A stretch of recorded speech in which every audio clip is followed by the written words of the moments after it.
I'm delighted to welcome to this discussion Yuning Huang, who is the Chief Planner of Singapore and the Deputy Chief Executive of Singapore's Urban Redevelopment Authority, and Elizabeth Mildwater, who's the Chief Executive of the Greater Cities Commission in New South Wales, covering Sydney and its neighbouring cities. Welcome to both of you. Now, in this conversation, we're going to talk about the reinvention of world cities. What's happening to our world cities after the pandemic as they look to the future?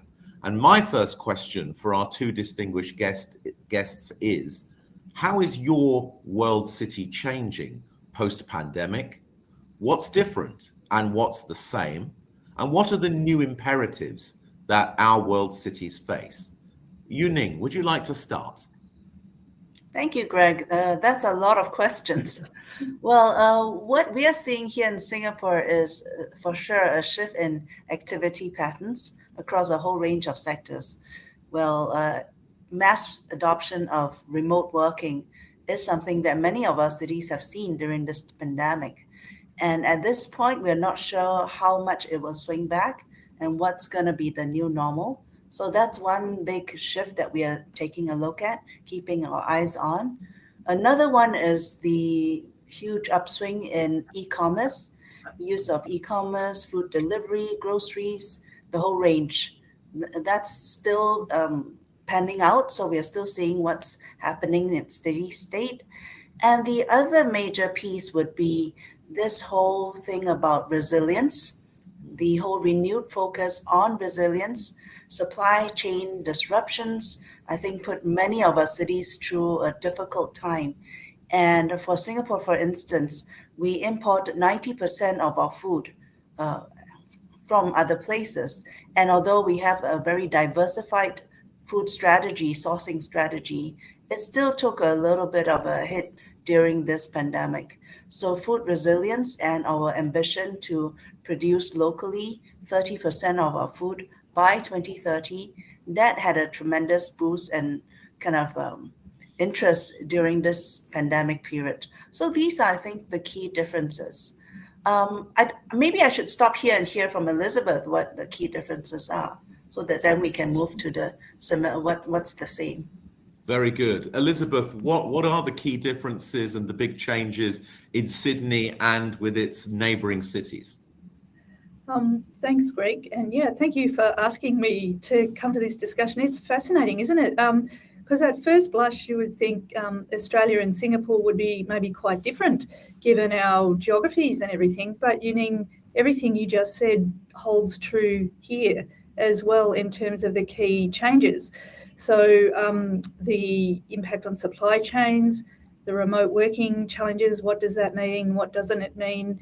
And the resilience piece are all really top order questions for us in Sydney in terms of what they mean. They're possibly accelerations of trends rather than necessarily all new things, but they're the same issues that we are grappling with. Resilience for us perhaps is a slightly different question in Greater Sydney. So food security is part of it, weirdly. When we produce so much of our food in Australia, Sydney-siders have had to, in recent months, come to grips with lettuces costing $10 one week and only a month later down to $1.50. And I think this is potentially something we might have to reacquaint ourselves with in terms of living by the seasons and living with what's actually producible at the same time, as opposed to being able to just get anything at any time. But there is a little bit of food resilience. But for us, of course, it's much more related to climate and energy matters. Having in 2019 incredible bushfires that consumed, 2/3 of our Western Parkland city, for example, and then followed immediately by flooding and again flooding and flooding and flooding over the last couple of years. And we're now about to go into another La Nina. Climate resilience is actually probably the top order question for us in the three cities of Sydney and the surrounding region. I think they're the what's changed in recent years. And again, we could all have discussions about whether even the resilience, the climate-related thing, is just an acceleration or the next step in a trend. But there's no question that for us, something has clicked in the last couple of years, in that people now understand it's a here and now challenge and the severity of the resilience challenges that we face, and with that energy security as well. As we tilt into, Australia is still a very resource-based economy, still a lot of coal-fired power stations, but as the climate impacts become more real and accepted, people are pushing into renewable energy more, and that then drives a real challenge for the cities that we plan for, because a couple of our cities are really based on old-fashioned energy industry. So it has a real to the core type and immediate challenge for us in the resilience field.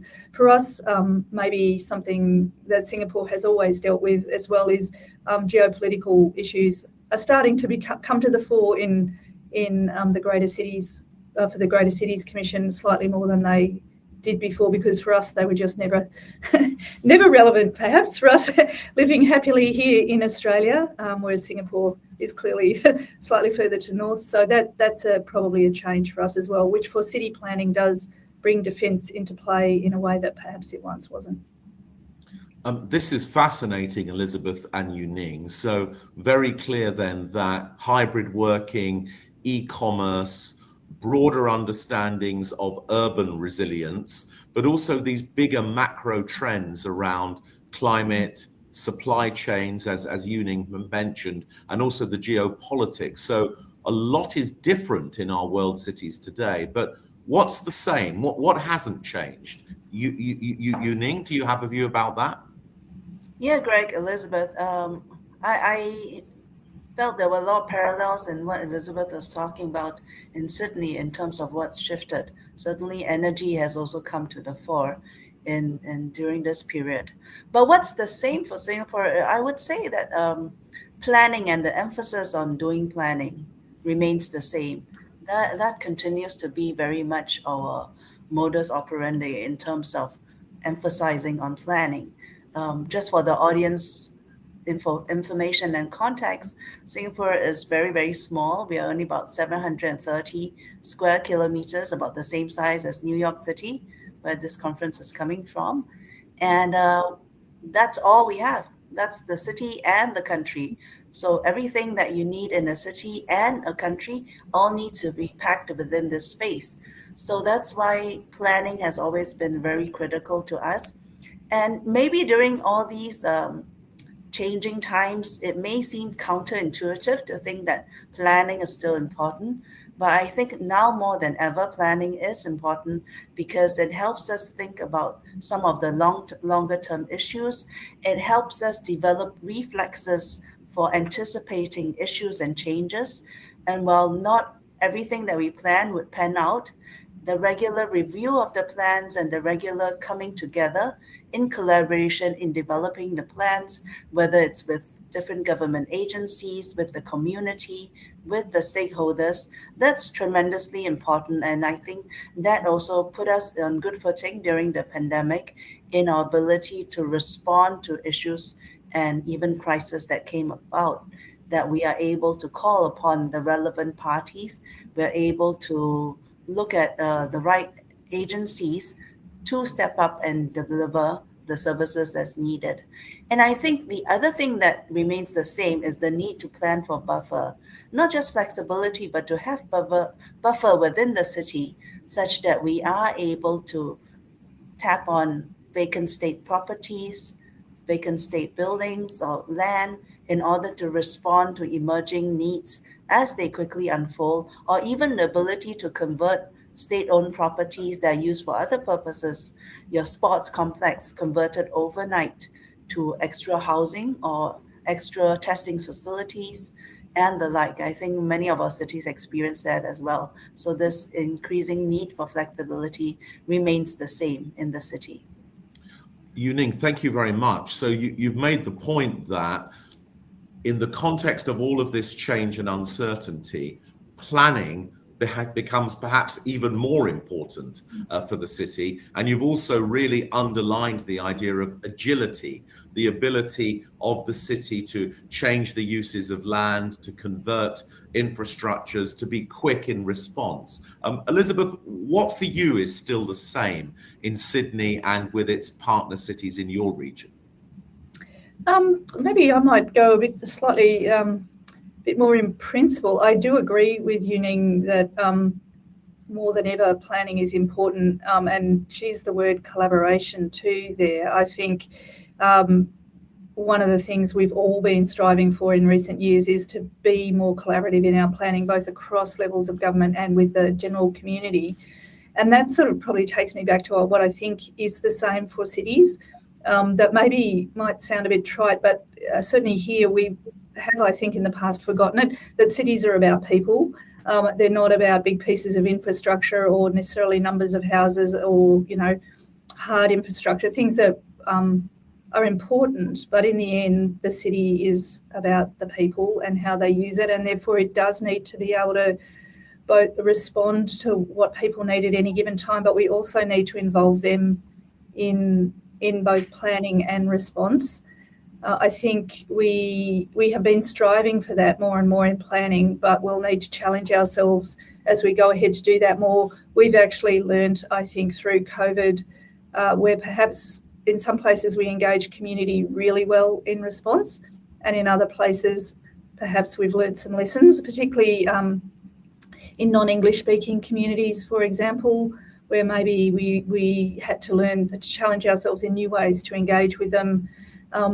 And the need to really focus on social cohesion has probably been heightened in Australia more generally, but certainly in the cities where we plan things that, so a real emphasis that cities are about people. They always have been, but maybe we just need to keep reminding ourselves, and that people have some basic needs, right? They want good housing, they want good social lives, they want to have nice open spaces, all of that. I don't think any of that has changed, but it's really interesting for me how some of those basics have been reasserted over the last couple of years as people's lives were impacted, and they did refocus on what was important to them. So although it's changed, I think it's in some ways re-emphasised, and it's challenging us now in how we do the planning, because the way we used to plan probably won't necessarily respond to those things that people have always asked for, but now they're really asking for them. Thank you very much, Elizabeth. I mean, there's a strong point here, and I see Yuning agreeing with you by nodding that the focus on people and, as it were, the renewal of the social contract between the planning authority, the city, the state, the national government, and the community is a key part of what's happening post-pandemic. And I think this is a very interesting dimension of the practices in both Greater Sydney and in Singapore. Let me move on to question 2, if I may, and Elizabeth, will ask you to start this time. I'm really keen to know, what are the new policies, the new initiatives to shape the world city in the future? How are you thinking towards the future now, and what are you doing about that? Elizabeth. Greg, and obviously the big one for us is now moving. So we've moved from just planning for the Greater Sydney region into a broader region. So we've recognised that the city itself has pushed out, but people have changed the way they live as well. Again, I think this was something emerging pre-pandemic, but really for us accelerated through COVID. So we have seen in the most recent population figures that have come out, there has been a move to the outer city, so the Newcastle Hunter region to the north of Sydney and to the Illawarra to the south of Sydney, that people are travelling in a different way. Yuning mentioned mobility before, but we are seeing that people are perhaps willing to travel further if they're travelling less days a week. So again, we need to look at the connectivity across a broader region than maybe before we were focusing on, and housing in particular all over the world. It's continues to be a really hot topic, right, in terms of the affordability of housing. Sydney, it has always been a hot topic. You cannot have a dinner party in Sydney without people talking about house prices and up, down, sideways. But now it is just crazy. And it has infected all of New South Wales, frankly, but certainly the surrounding parts, the to the north and the south of Sydney itself. And so that's led us to this planning for a broader region, that we need to sort of look at it all together. What's the housing needs across that wider region? What's the connectivity needed, both digital and physical? We've just sort of stepped out into that broader regional planning, Greg, and I think it's already, we only, as you mentioned, launched our discussion paper in the last couple of weeks, but it's just generally resonating. Everyone thinks here, planners and non-planners just sort of see that it makes sense to talk about a broader region. We'll have lots of pushing and pulling about the specifics, and people will be more or less interested in the details of planning. But the idea that we need to think about a broader region, people just generally think makes sense now. So that's really the big policy lever. Within that, there's some specifics that, might or might not be relevant to people internationally, but we are getting into more pointy things like housing targets of different types. So I think Singapore does that. My observation is much better than us, but in terms of social, affordable, all different types of housing, we're now going to try and step into some of that a bit more specifically to respond to some of these real pressures that have come about. And whether it's because of COVID or, Greg, it was coming anyway, I don't know. I think that will be a forever sort of debate, but it's here and now anyway. So we have to face into it. It's absolutely fascinating, Elizabeth. And so what you've decided to do is not so much to plan for Greater Sydney, the metropolis, but this much bigger region of 6 cities, because some of the behavior changes, as you've said, post-pandemic, really oblige you to look at the new functional geography, the new housing market, the new labour market, and the connectivity between them. And you focused particularly on housing there. Yuning, coming to you and to Singapore, what are your new sort of initiatives and policies to shape the future of Singapore? Well, Greg, one of the key new initiatives is actually in the way that we approach planning. That we've always had the long-term plan review, and which is done at least once in 10 years, which cascades from a broad strategy into then the master plan, which is a statutory plan, which looks at 10, 15 years horizon. The long-term plan looks at 50 years and beyond. And so this has been very much part of the planning framework for Singapore. And we've always had it since independence. The first concept plan was adopted in 1971 with the support of the United Nations Development Program. They came to help Singapore and gave us a tremendous boost in terms of long-term planning.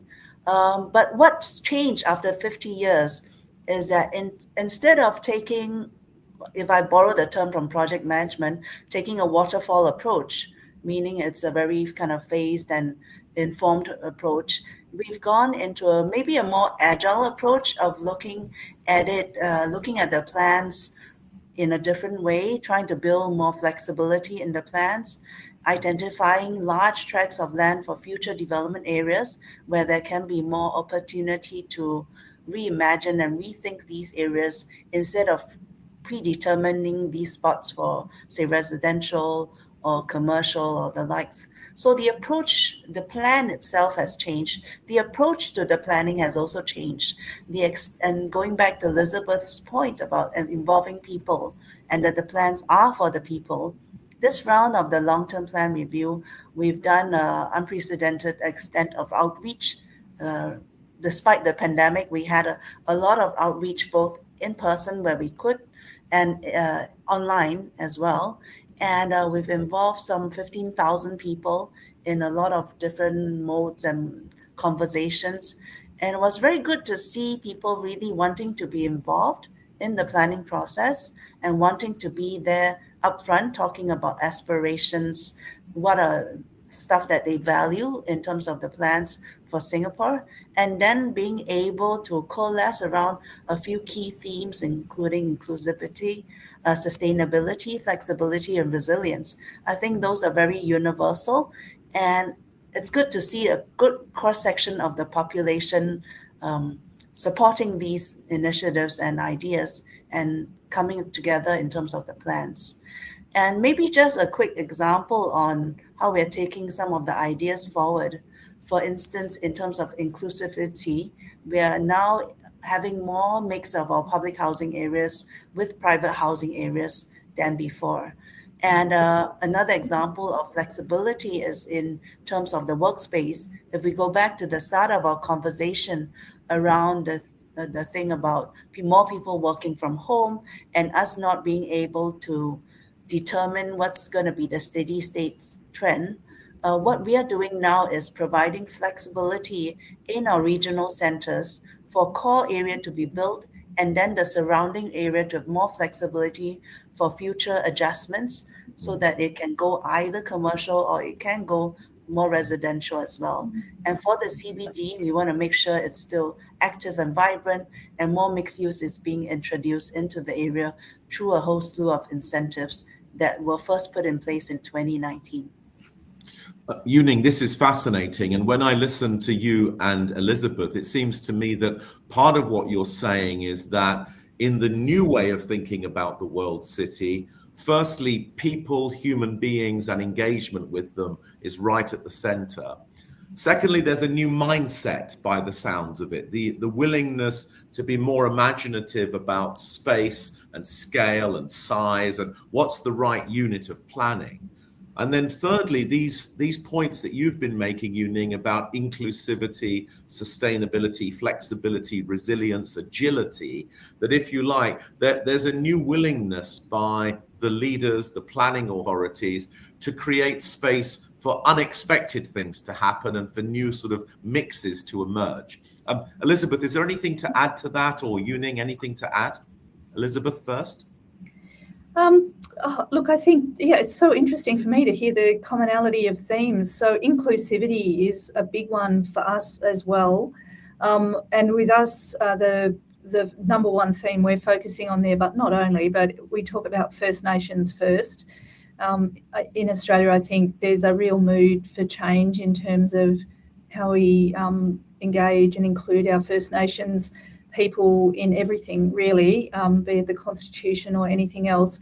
And for us, we're really focused on now how we bring First Nations voices into the planning system and connect with country in a way that we haven't before.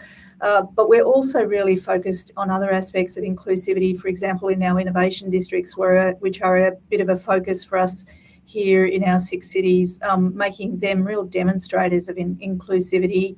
And, what we talk about, one of them, Tech Central, being the most, we have an ambition to make it the most inclusive, sustainable and welcoming innovation district in the world, as much as an exemplar as anything else, because we do think we need to all drive into more knowledge jobs for our cities, but also that can come at a risk of not being inclusive. So we're really focusing on the inclusivity that Yuning mentioned. I think the agility is a really interesting one because that's the tension in the planning system, right, in terms of what's the balance between our strategic plannings and how our strategic plans and how they cascade down. We do ours every 5 years, our strategic plan, and we have to set 5, 10 and 20-year housing targets, for example, by LGA.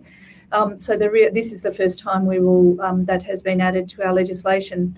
And we're trying to also look at jobs targets and emissions and that sort of thing. So the challenge for us over the next couple of years will be to balance that need to give certainty of some things at the strategic level, while knowing there's so much uncertainty still playing out and that cities do need to be able to change. So I think we'll be watching our sister cities around the place as well to see how they do it, because I think we're all wrestling with that same, it's so interesting, isn't it, that same uncertainty in terms of there are still things we just don't know how they'll play out post-COVID. So how we build that agility is going to be a real challenge for us. Fantastic. Thank you, Elizabeth. Yuning, anything for you to add on this question? Well, maybe just to add that there's also been quite a bit of experimentation in typologies so that we can better balance between this idea of introducing more citizen-centric or community-based developments with the need for higher density and making sure that services are accessible. So some of you may be familiar with Singapore and Kampong Admiralty, where we combine senior housing with medical facilities, food and beverage options, a lot of public spaces and greenery, and in a vertical kind of format.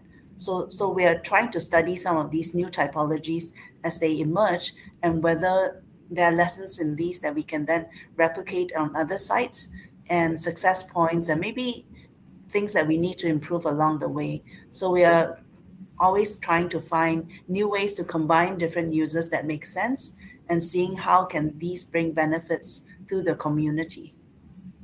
I think this issue of the new agility, the new mixity in the way that cities work and urban space and land and buildings and public space works is a very fascinating conversation. And you've both spoken about this new renewal, as it were, of the social contract at the heart of planning the world city. Let's go to our final question and just then talk about how will our world cities look and feel different in the future. If we visit Singapore or Sydney and its partner cities in 10 years' time, what will really look and feel different to the person on the street? Yu-Ning, will you begin our final round?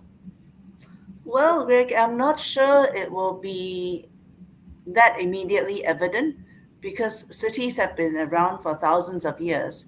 And I think if you time travel back to old cities, they are not that different on some levels than new cities. But I think what we hope to achieve in Singapore is that the livability remains strong, the involvement of the community remains present, and that people feel they have a stake in the city. And of course, for Singapore in particular, I think the issues around climate change that we are trying to address, the issues around Singapore as a city in nature, we're still trying to grapple with and work with, given our land constraints. But I think all cities need to identify ultimately what is your city's DNA, and then how would the plans and the community come together to support that. So in Singapore, I'm increasingly thinking that it's our greenery and it's our heritage, our built heritage, that we want to emphasize, that will make Singapore continue to be distinctive, vibrant, and attractive for the residents as well as for visitors as well. Thank you very much, Yu-Ning. And this idea of understanding the DNA of your city and organizing around that is a sort of call for authenticity, uniqueness, individuality. And you stress the kind of people and planet dimensions of the future. Elizabeth, when you think about how Sydney and its partner cities will look and feel different in the future, what comes to mind for you? I guess firstly I would strongly agree with what Yu-Ning said about cities will still exist because they exist for good reason, and while they might look different, they're still really important, because I think people were actually challenging that early days of COVID, whether we were seeing the death of a city, but I don't think any of us would say that now. For us, I guess, if you came here, if we've been successful, we will have created 6 cities that work together as a bit of a set, but each one is really different. And what we've managed to do over the intervening years is work with the people of that city to identify what they do want it to be, what they want to be known for, what they want to be good at, and then help them drive that future. So some of our cities, particularly one to the north and one to the south, are what we would describe as a bit restless at the moment. They know they need to transform because their economies are wedded to something that is going to disappear, coal-fired power generation or manufacturing, in a related area. So they know change is coming, but we need to help work with them to figure out what they want to be. So I think I would hope that you come and you would find 6 really vibrant but different cities, and each one reflecting what the people of that city wanted. I have a bit of a feeling, but nothing certain, but I suppose what we're seeing in sort of the old city of Sydney here is it is changing in terms of people travelling less into the city for work and more for play maybe than they used to.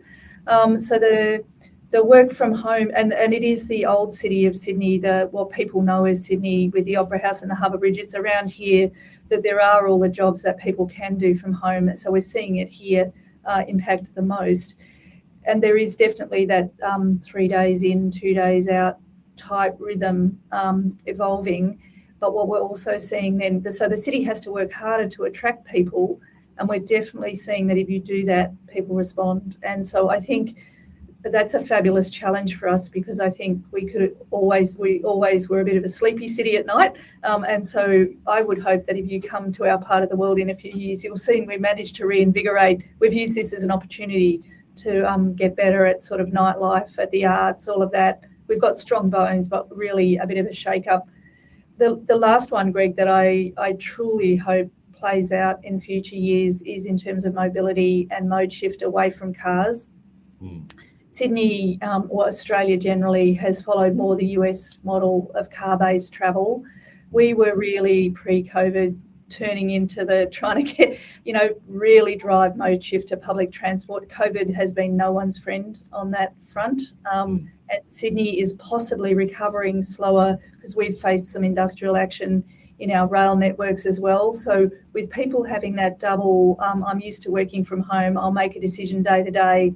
I might get in my car rather than get in the rail. Like, they're all playing out to cement some mode shift behaviour in the wrong direction. I would hope that if you were to come back in 5 to 10 years, we've really managed to break out of that with some great public transport options that we've got coming in future years. But that's one we're really going to have to drive hard at. I think all cities know they need to get people out of cars, but COVID has really thrown us some curveballs, I think, over the last couple of years on that front.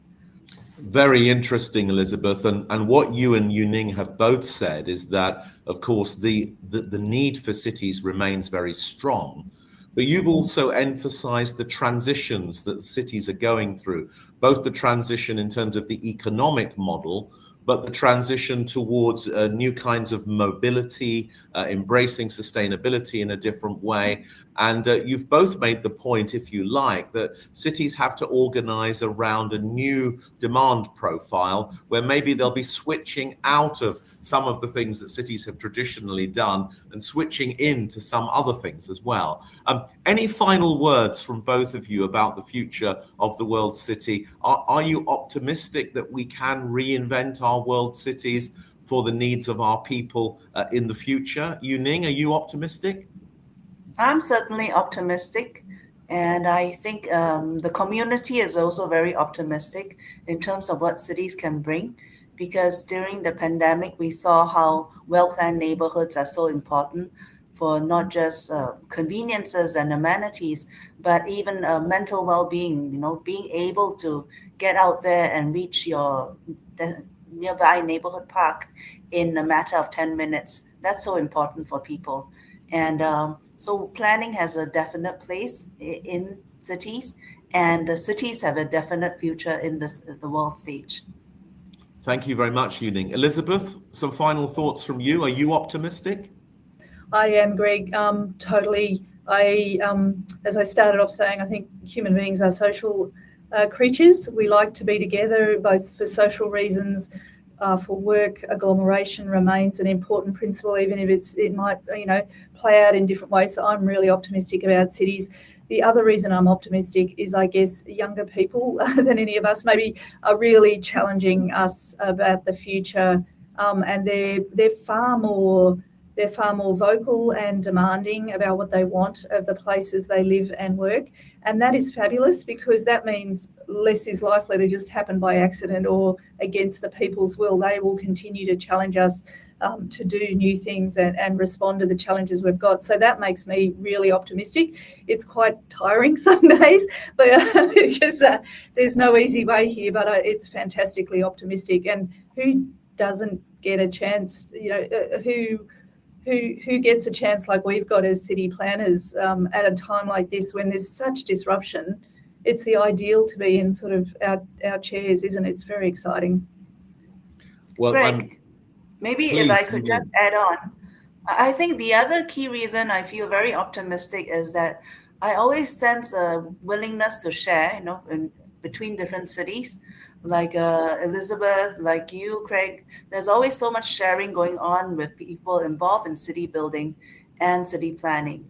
And that's why there's a tremendous opportunity for all of us to learn from each other, to adapt them to our own cities, and to hopefully improve from there as well. Yuning Huang and Elizabeth Mildwater, thank you so much for launching this conversation about the future of world cities for the World City Conference. We're so grateful. Great to see both of you. Thank you, Thanks, Greg. Greg. Thanks, Thanks, Yuning. Elizabeth.